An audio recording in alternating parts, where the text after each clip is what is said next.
Hello, I'm going to be going over how to use the Roger Focus hearing aids. Some of our students use these hearing aids in order to combat distance and other barriers in the classroom when they do not have their own personal devices such as a hearing aid or a cochlear implant. I unfortunately don't have a device with me today, but if you have one in your hand and follow along with what I'm saying, it should be fairly clear how to use the equipment. So the Roger Focus looks like a typical hearing aid. It does go around the student's ear and gets inserted in their ear. Inserted in the ear is a dome shape that is typically gray, and then a little wire piece the dome goes straight in the ear, and then the wire kind of hooks around this middle part just to stabilize that hearing aid, and then the other should go behind the ear.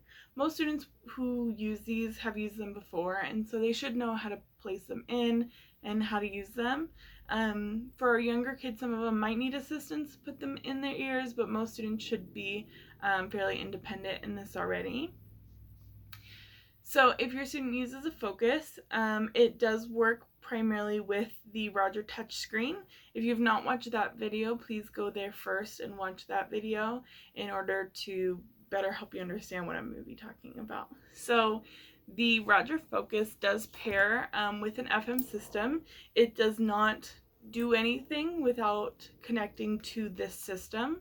The only thing it does is pick up sound from this transmitter, and it is a receiver that picks this up, sends it to the student's Focus, and then that sends it to the student's ear.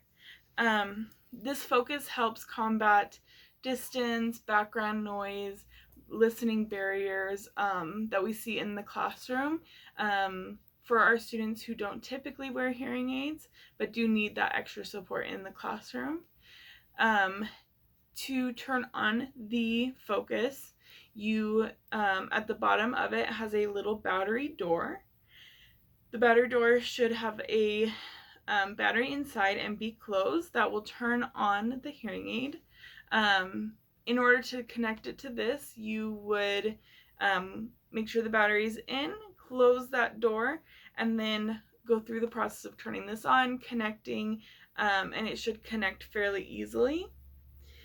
In order to test if the battery is good, you can simply hold it on a table and bounce it. If it drops flat on the table and does not bounce, that means it is charged and ready to go. If the battery bounces at all, that means it is dead and needs to be replaced. Simply again open that battery door, slip in a new battery, and close it up in order for it to be turned on and ready. And that's mostly it for the Roger Focus. In order for it to be ready for the next day, that battery door needs to be opened up and the FM system turned off and then set aside for the student to wear it in the morning. If the battery door is closed, that means it is on. So the battery will still be running and using power overnight if the battery door is not opened. The battery should be replaced about once a week. So typically on Fridays, just go ahead and replace the batteries. You can always check it and see if it needs to be done by that bounce test.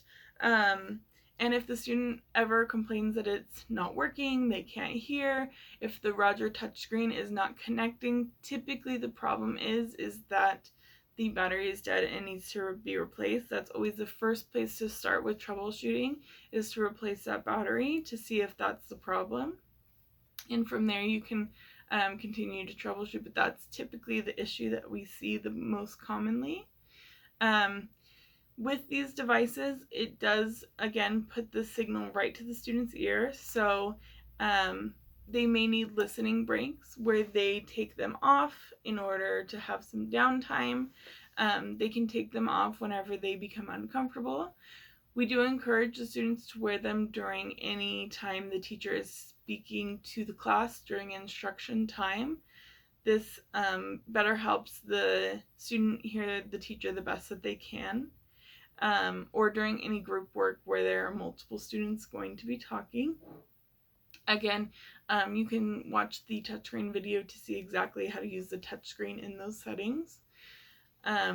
And again, if there's any problems with the Roger Focus, you can go ahead and contact me for any support you need. It always seems a little easier. It seems too easy to be true sometimes, but I assure you it is kind of one of those devices that doesn't have very many buttons, doesn't have very many functions. You just turn it on, student puts it on, connect to the FM, and you're ready to go. But that doesn't mean that there's not sometimes some issues, so do feel free to reach out whenever there is a problem that no matter what you try, you can't get it connected, or the student's complaining of some issues. Please feel free to reach out. Thank you.